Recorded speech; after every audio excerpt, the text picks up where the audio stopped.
The Egyptians left a remarkable legacy. Their monuments and great works of art still astound us today. Yet we will reveal another surprising aspect of Egyptian life: their weapons of war and their lethalness on the battlefield.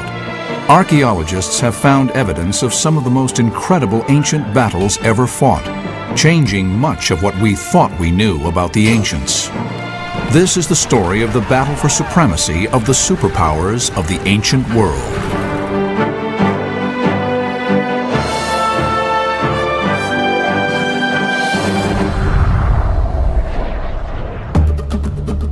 Our common perception of the Egyptians is of a cultured civilization, an educated people who worshiped their gods and rose to great heights of sophistication. Yet there is fascinating evidence which reveals they were also a warfaring people who developed advanced weapon-making techniques, including flexible metal body armor, deadly axes, and swords. Some of these weapons would be used for the very first time in history, and some of the battles they fought were on a truly massive scale. The greatest of all was perhaps the magnificent Battle of Kadesh. This battle was fought between the Egyptians, commanded by Ramses II, and the Hittites, led by King Muwatalli. It's the first human conflict that we have any sort of detailed records for. Even by today's standards, it was a huge battle with thousands of charioteers. It's not inconceivable that we could be thinking of a total chariot presence in excess of 6,000. Both the Hittites and the Egyptians would bring new, advanced weapons to the battlefield. You could almost compare the situation between the Egyptians and the Hittite Empire to the Cold War between the United States and the Soviet Union in the second half of the 20th century. The Battle of Kadesh will also be forever remembered as the defining moment in the reign of the great Egyptian pharaoh Ramses II. Imagine coming to the throne as a young man. New powers had grown up around Egypt who were encroaching on the boundaries of Egypt, and Ramses had to face this threat head-on. Through his skill as a brave commander, Ramses protected the lands of ancient Egypt, allowing his people to flourish. The critical factor was ensuring the security of Egypt's borders. Egypt was a beautiful country. The great Nile River fed the surrounding lands, making them rich and fertile. For thousands of years, the Egyptians enjoyed the benefits of this bountiful location. Yet there was a major problem. Due to the country's exposed position in the east of the Mediterranean, the lands were susceptible to attack from enemy raiders crossing over from nearby territories. If I could choose a place to live in antiquity, I think Egypt would be the place to live, and one of the main reasons is because Egypt had plenty of food. In the Bible you read stories of people traveling to Egypt because there's famine in their own country. By around 1200 BC, the Egyptians had a powerful neighbor who posed a specific threat.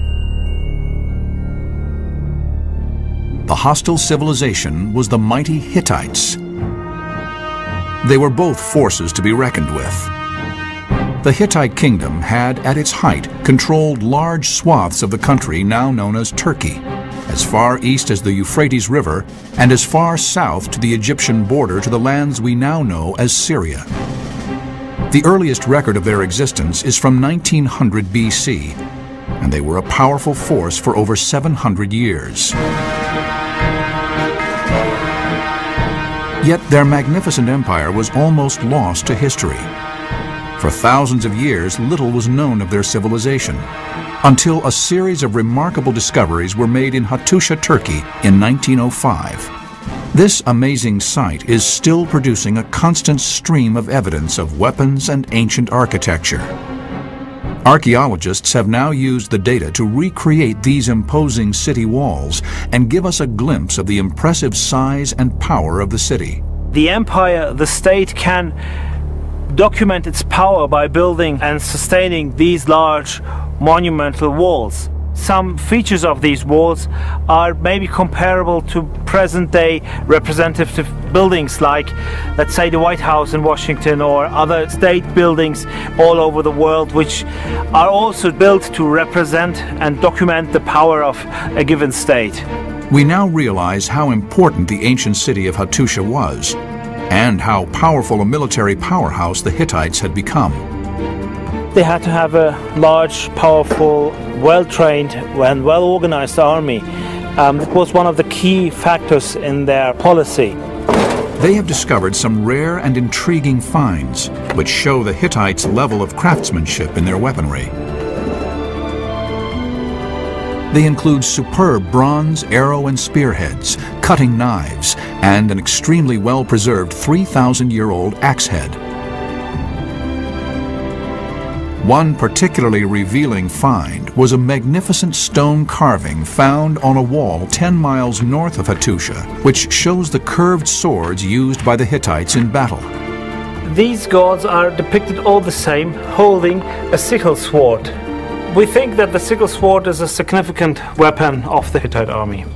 The unusual weaponry was specific to the Hittites, who had developed lethal sickle-shaped weapons. These were unlike anything the Egyptians were using at the time. The Egyptians had made the critical error of allowing their military system to become obsolete, and indeed their military equipment to become obsolete. That is an absolute recipe for disaster at any period in history. In contrast, the Egyptian army of this period was an infantry force of bowmen, spearmen, and archers. For thousands of years, the Egyptians had not needed to significantly develop their weapons, as their enemies were no more advanced than themselves.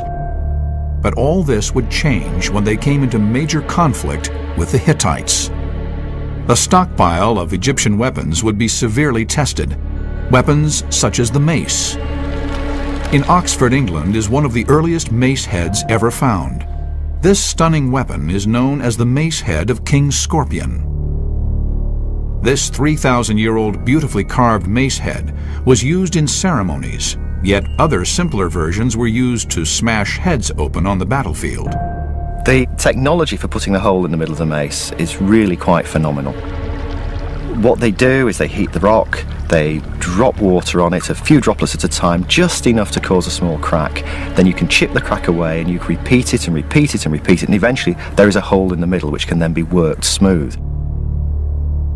It can crack quite hard objects quite quickly and quite effectively, so a single hit could do an enormous amount of damage.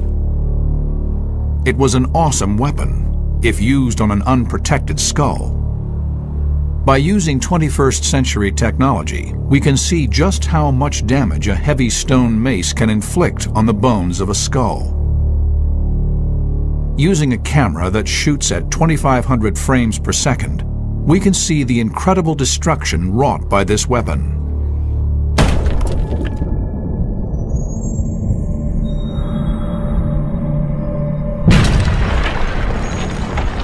For thousands of years, it would be wielded by Egyptians in battle as one of the important weapons they used to suppress invading enemies.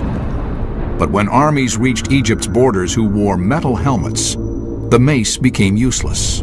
Strong helmets constructed from a composite of metals would protect enemies against the mace. Having seen the effects of the mace on an animal's skull, we will see how much damage it can inflict on a metal helmet.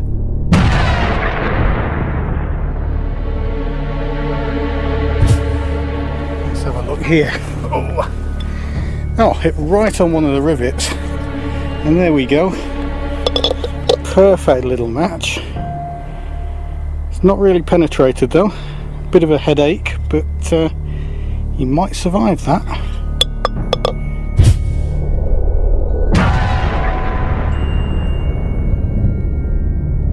But by the 13th century BC, the Egyptian army had become weak against well-protected enemy forces. They found themselves dropping behind in a developing ancient arms race. Egypt geographically was so well protected, with the deserts on all sides and the Mediterranean to the north. There really wasn't much need for them to develop any kind of more sophisticated types of military technology. However, later on, when they came under threat from the Kerma culture in the south in Africa and from Syria-Palestine in the northeast, at that stage, they simply had to develop more sophisticated types of military technology. They had to catch up with the other cultures who were their rivals in creating an empire in northeast Africa and in Syria-Palestine. But there was one Egyptian ruler who would realize the importance of arming the country with cutting-edge military technology in order to survive and prosper. For Ramesses II to remain a dominant player in the ancient world at the time, it was absolutely crucial that he stayed abreast of the times. His army needed to be on a par with the Hittite army. New, powerful weapons which could cause great carnage had to be created. Weapons such as the penetrative axe. By 1200 BC, the Egyptians had become complacent and for thousands of years had not developed their battle techniques. Egyptian warriors were used to the simple weapons they had relied upon for centuries, such as the mace. Yet with increasing threats from the Hittites, they needed more lethal weaponry. The great Egyptian leader Ramses II instigated huge changes in military technology and strategy in order for the Egyptians to retain their power.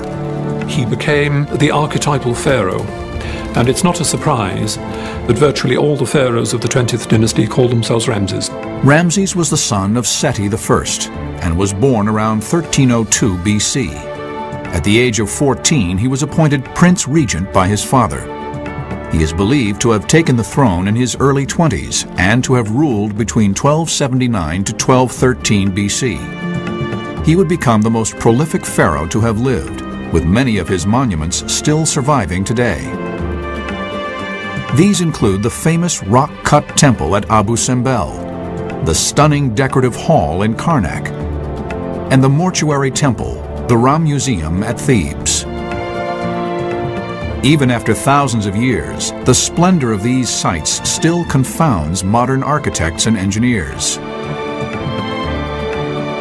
Ramses II was an extremely ambitious ruler who wanted to seize new territories as well as protecting those he already held. He knew that his army had to be just as well armed as those of his aggressive neighbors.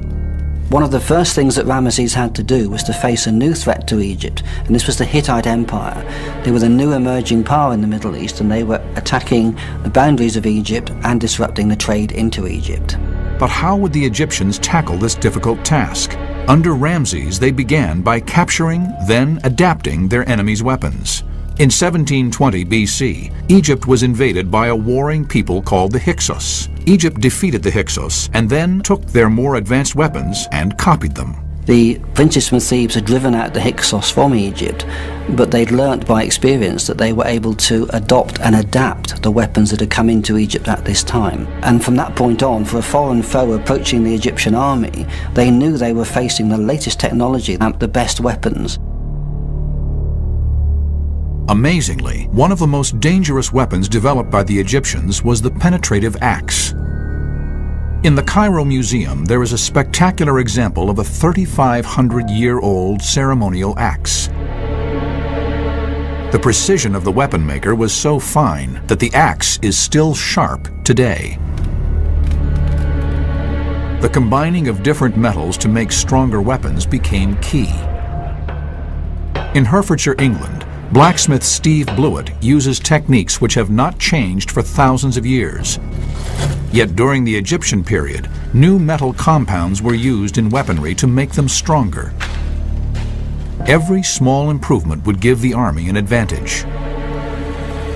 When we're reproducing things like this, the technology is exactly the same. We use open fires and molds. We're still discovering things that we'd actually forgotten that they used over 2,000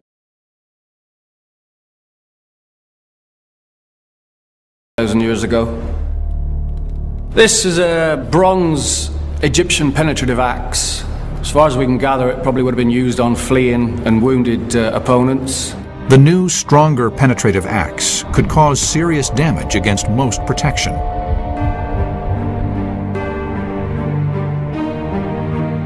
This is bronze, which is a mixture of copper and tin, and bronze is actually 3 times harder than either of the parent metals. It's roughly between 9 and 10% tin, and the rest is copper.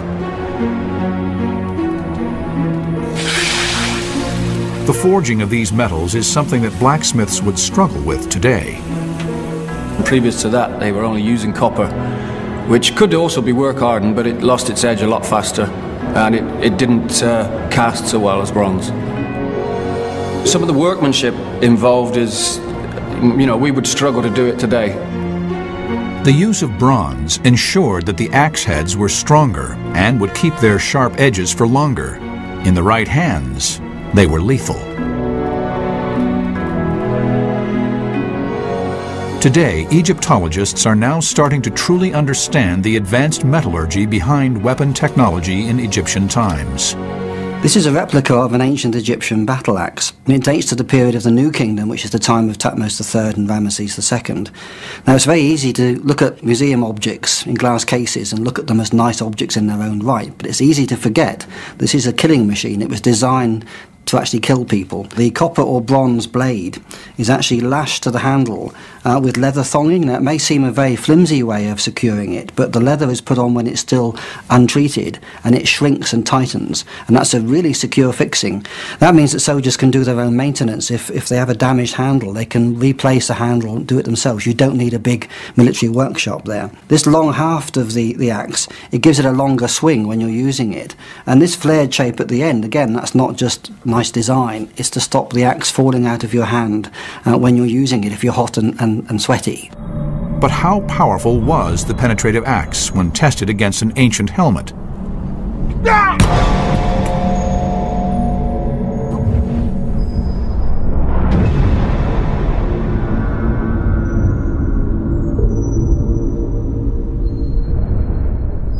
Definitely a better strike than the mace.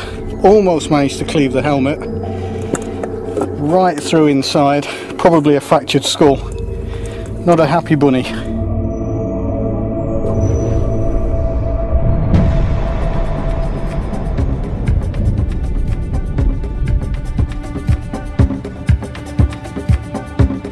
But did soldiers use body armor in battles? Because of the intense heat, most of the body was exposed to the force of bows and blades. Only occasionally were charioteers shown wearing leather bands around their bodies. However, the pharaoh had to be protected in battle. Famously, on this ornate chest, Tutankhamun is depicted wearing body armor. Ramses II would also go into battle wearing leather body armor. Yet the Hittites were more advanced. Intriguingly, they had actually developed flexible metal armor. This is a replica, this is a reconstruction which was done a few years ago. Each piece is overlapping half of the other one. By making them overlap each other, you get a closed armor, but that is also flexible. If an arrow hits this straight, it can't get through. And even if it hits from the side, it gets stuck between these plates. This one is made for humans, to prevent humans from getting hurt, but there are larger ones which were obviously used for horses. The infantry relied upon their shields as their protection. They relied on a design that they had been using successfully for centuries. These Egyptian shields show the construction using wood covered with leopard hide. Those in use on the battlefield would be similar in design but less extravagant. This is a replica of an ancient Egyptian shield. Again, the original dates to the period of the New Kingdom. It's made of wood overlaid with leather. And you can see by the size, it's superbly designed to actually protect the upper part of your body. This shield is big enough to shield me and maybe one other person from incoming arrows or from spears or blows from axes.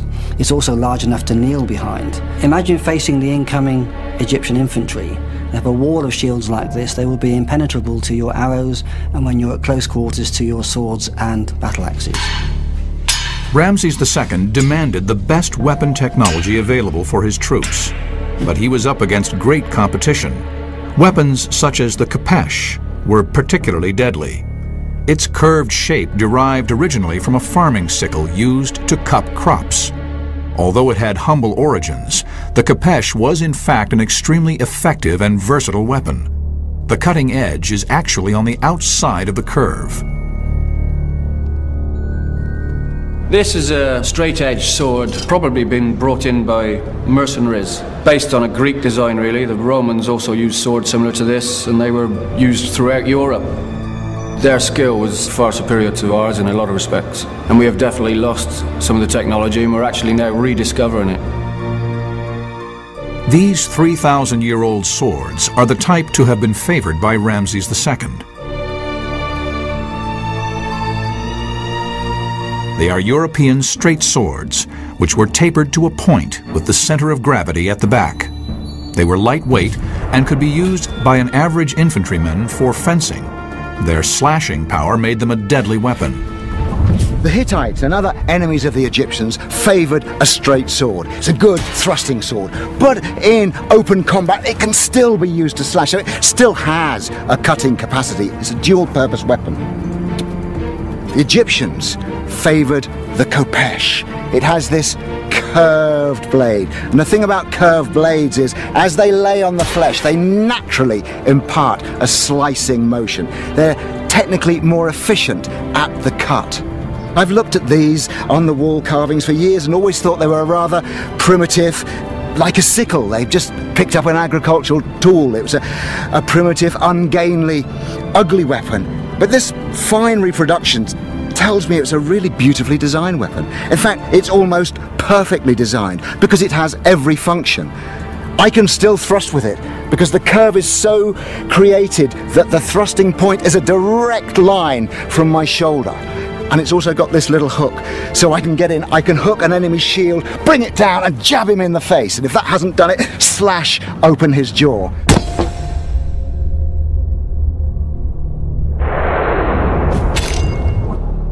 I think this would be my weapon of choice. Ramses II knew he had to have the best swords and developed a range, including the short straight sword and the longer Egyptian blades. These would form a major role in the Egyptian infantry arsenal. Yet there was another more highly prized and technologically advanced weapon in the ancient arms race: the lethal composite bow.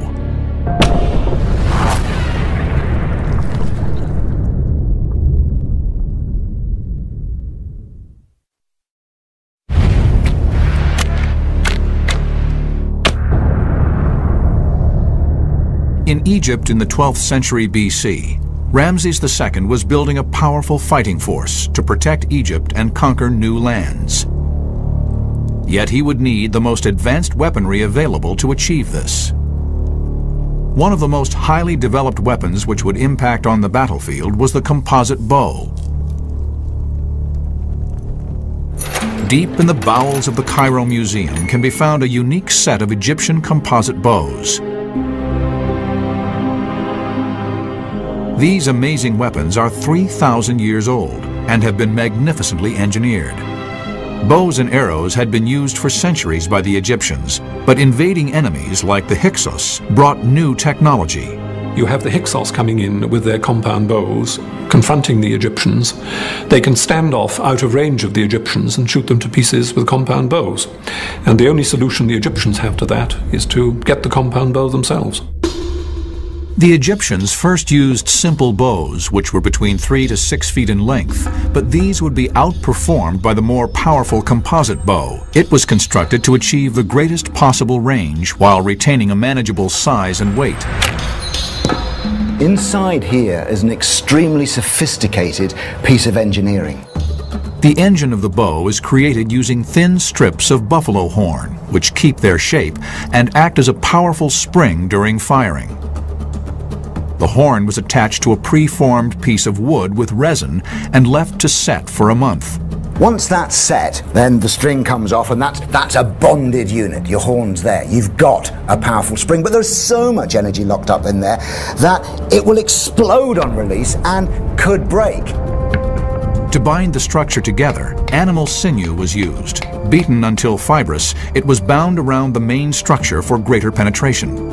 These are incredibly strong fibers that resist tension, and eventually it's going to look something like this. And this is then layered on the composite of wood and horn, and it gives strength and protection to the whole structure.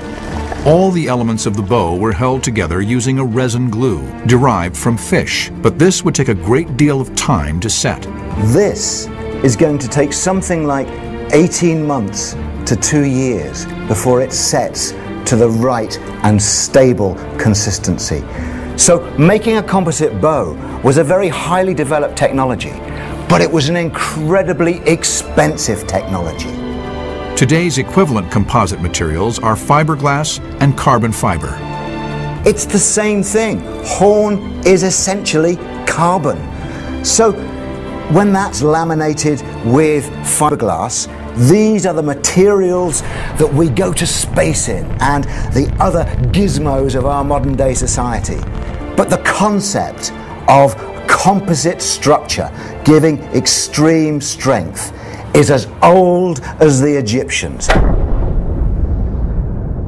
With a composite bow, you don't need to restring it just before the battle. You can actually carry the bow around ready strung for quite long periods. So the composite bow was a big leap ahead from that point of view and was absolutely essential to the new Egyptian armies of the New Kingdom. This was a really ingenious piece of technology. If you look at it in its unstrung shape, you will see how the composite materials, the horn, the sinew and the wood, have been set for a pre-formed shape. So you can see these limbs are already set as a spring, so that when I string it, you've already loaded the spring in its state of rest. These limbs are already straining forward, and you get this wonderful shape that we see on all the wall carvings.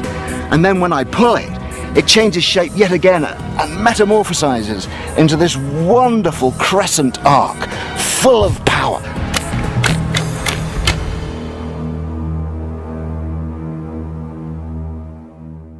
The composite bow would take 18 months to complete, so they were a precious and revered weapon.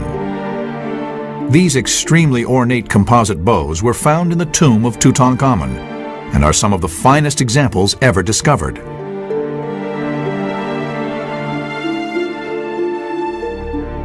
The composite bow was the most powerful ancient bow to exist. Its design was developed over thousands of years until it was perfect. But how powerful was it?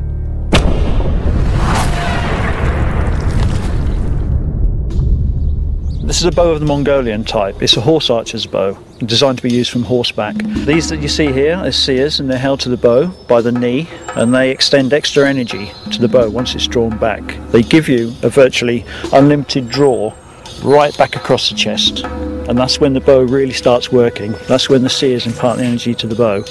This is a modern composite. It's a copy, and it's made with modern materials, which are quite good, but not as good as the original materials. They were made by craftsmen. They were very, very, very potent. I would say you're probably looking at something twice as powerful as what we use now. The speed of the arrow leaving the bow is incredibly fast, yet only when we film at high speed and slow down the image can we see how effective and highly engineered this weapon really is.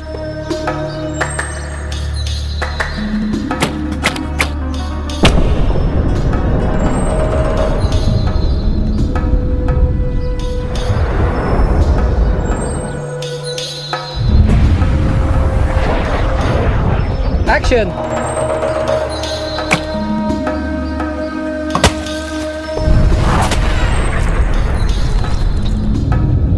Yep, you can already see the sears there, the slight sears starting to come in.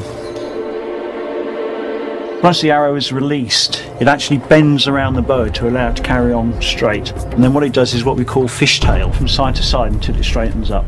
And you'd probably be looking at probably close to 300 feet per second for an arrow. 300 feet per second. That's over 200 miles per hour. The impact from such a weapon would be fatal. Ramses II had amassed a powerful arsenal of weaponry in order to challenge the Hittites at the Battle of Kadesh. Yet there would be one more weapon which would be crucial in the outcome: the lightning-fast super chariot.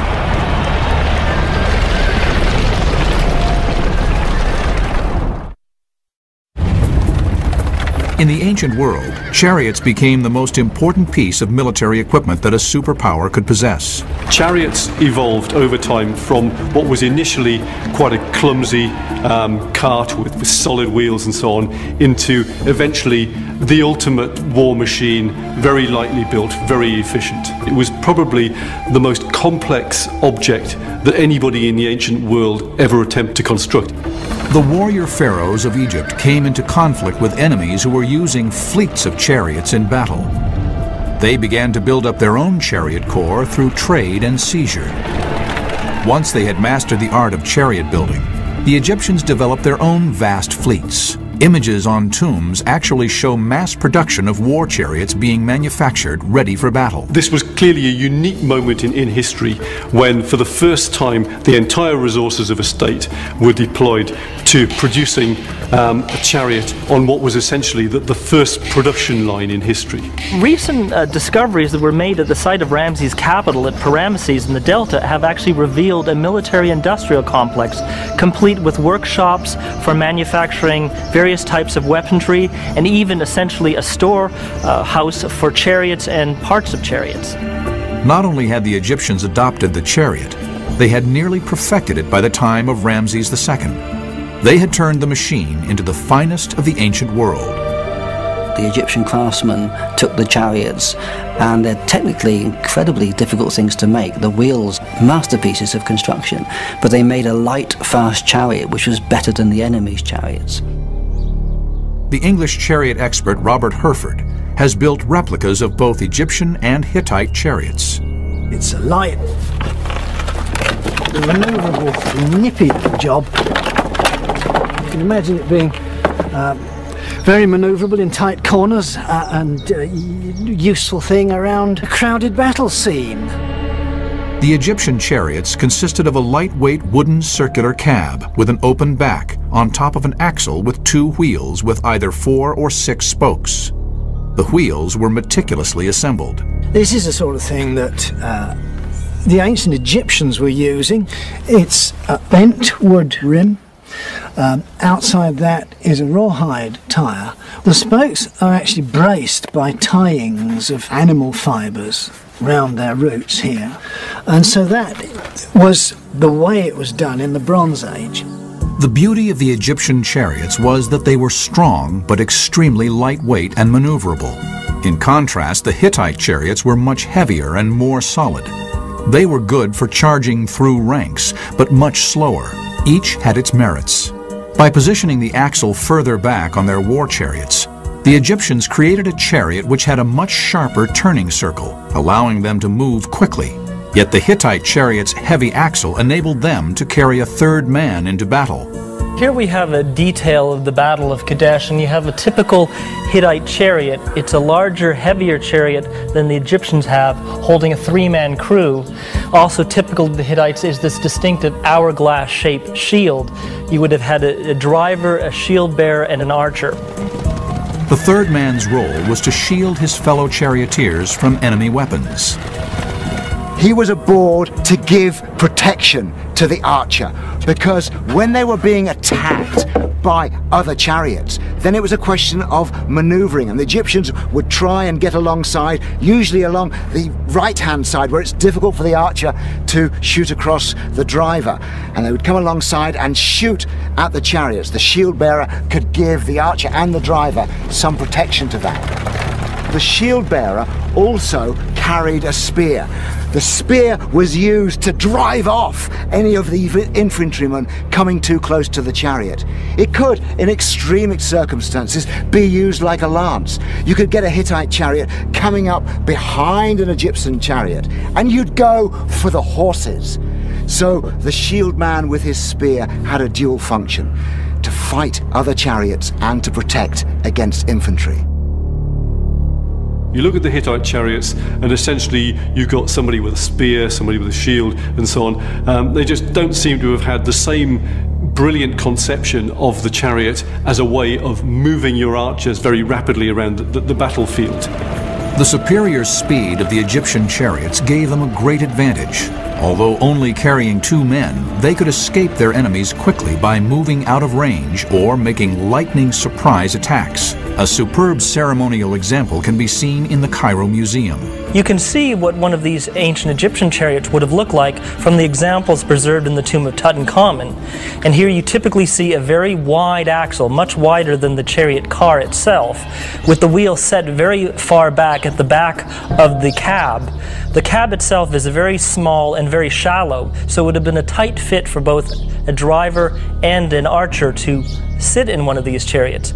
However, the Egyptian chariot was very lightweight and extremely maneuverable. They were essentially the F-16 fighters of their day.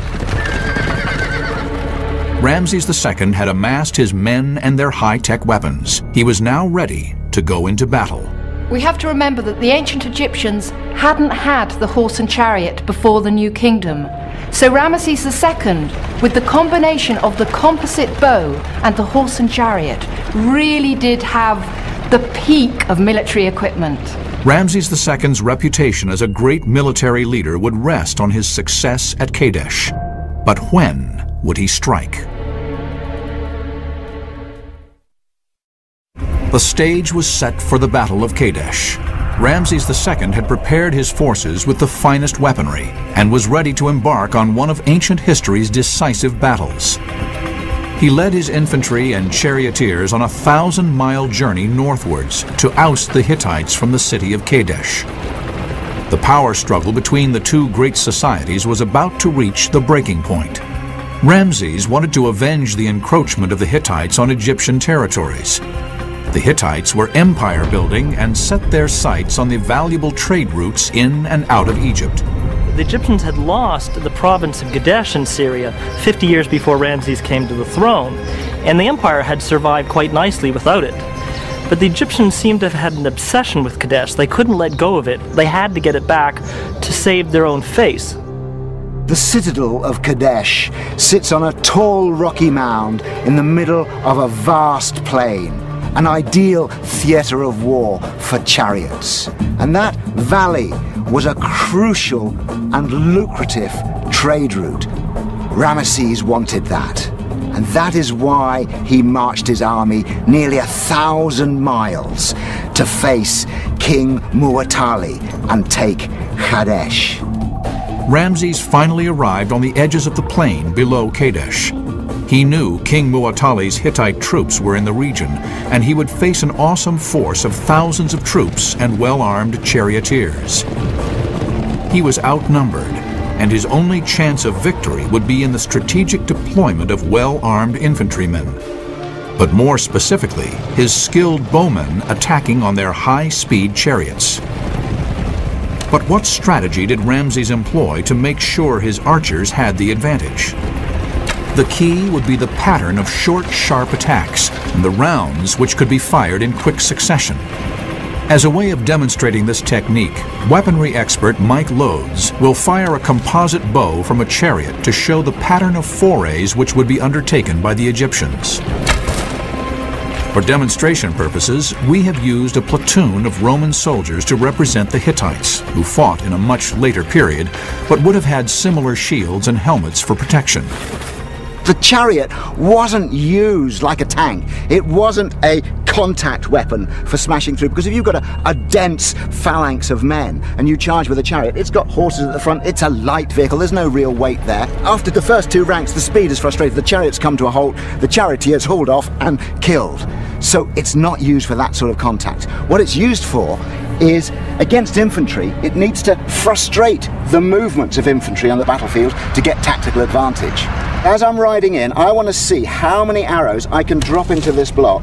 I'm at my most vulnerable when I turn, because obviously sideways on, you've got the horse sideways on, it's an easy target for them. So I don't want to go too close to them, just as close as I dare, and make that turn as sharp as we can. And as we get away, I still want to send some shots back.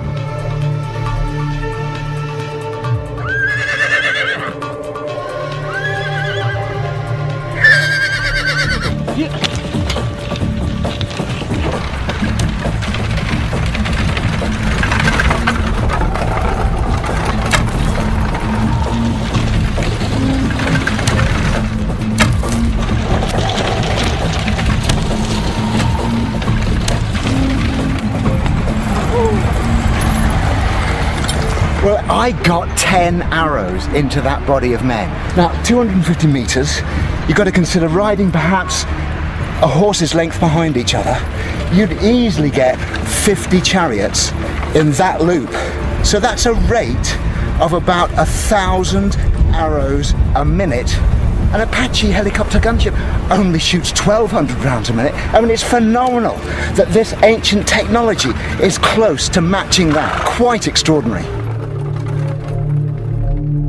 Superbly armed and with a well-trained force, a confident Ramses set up camp on the edges of the plain. Yet unbeknownst to him, Muwatalli and his forces were just out of view behind the hill on the other side of Kadesh. Seeing his opportunity, Muwatalli decided to send 2,500 of his troops to attack the Egyptian camp. Yet just as they rounded the hill, another battalion of 1,000 Egyptians arrived. The Hittites drew swords and blades and slaughtered most of the Egyptian men in the chaos. Spurred on by their initial success, and having made a surprise attack, the Hittites decided to move on to Ramses' camp. The Egyptians would have known very little what was going on until suddenly the thundering chariots appeared in their midst. They were taken completely by surprise. The chariots are a good means of moving people rapidly from one place to the other, and a division of chariots coming towards you are really quite intimidating.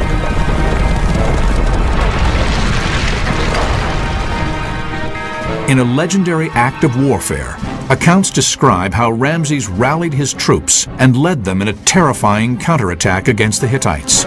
Pursued by the faster Egyptian chariots, the fleeing Hittites were pushed back to their base by Ramses. Now they were headlong helter-skelter where Ramesses was pushing them. And Ramesses' account says they had to abandon their chariots and swim for home. They swam like crocodiles, he says. It was a great psychological victory. At its height, it is estimated that around 6,000 chariots were locked in combat at Kadesh. As many as 20,000 soldiers in all were fighting with advanced weaponry. So now, on the open plain, where chariots can do what chariots need to do, Ramesses defeats them. He really wins that day and drives them across the river. The Hittite leader had seen at first hand the ferocity and determination of Ramses and his men. Witnessing the carnage and not wishing for further bloodshed, the Hittite king Muwatalli decided to call a ceasefire. Ramesses then laid siege to it by surrounding the city with his troops, but it soon became clear that it was almost a no-win situation. The Hittites weren't going to give up, and Ramesses couldn't sustain a siege around the city for a long time. Ramses declared himself the victor and returned home a great hero. Yet in reality, both leaders agreed to a truce. The Battle of Kadesh wasn't a great victory for Ramesses II. These days, it's generally considered a stalemate, but he was able to turn it into a hugely important piece of propaganda. As far as the Egyptian people were concerned, he was the great victorious ruler, and he covered the temples of Egypt with these statements of his victory and his supremacy in the ancient world.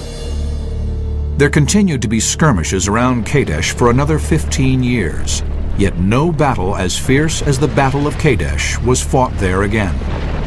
The battle finally led to the Egyptians and the Hittites joining forces against the civilization who loomed over both of them, the Assyrians. In a remarkable strategic move, the Egyptians and Hittites signed the first ever peace treaty in history. A copy of the famous peace treaty is displayed today in the headquarters of the United Nations in New York. And we have both accounts, the Egyptian written account, which is in Karnak Temple, and the Hittite account as well. And the two superpowers agreed to be friends. Whatever the outcome, Ramses had transformed Egypt into a military powerhouse of the ancient world. Ramesses was the man. Ramesses was the man of the moment. And Ramesses was the pharaoh of Egypt. And it still retained its superiority among nations of the time. War has always been the catalyst for technological breakthroughs, and the axes, swords, and knives of ancient wars laid the foundations for military technology for thousands of years. What new inventions remain to be rediscovered in modern times and make us rethink everything we thought we knew about the ancient world?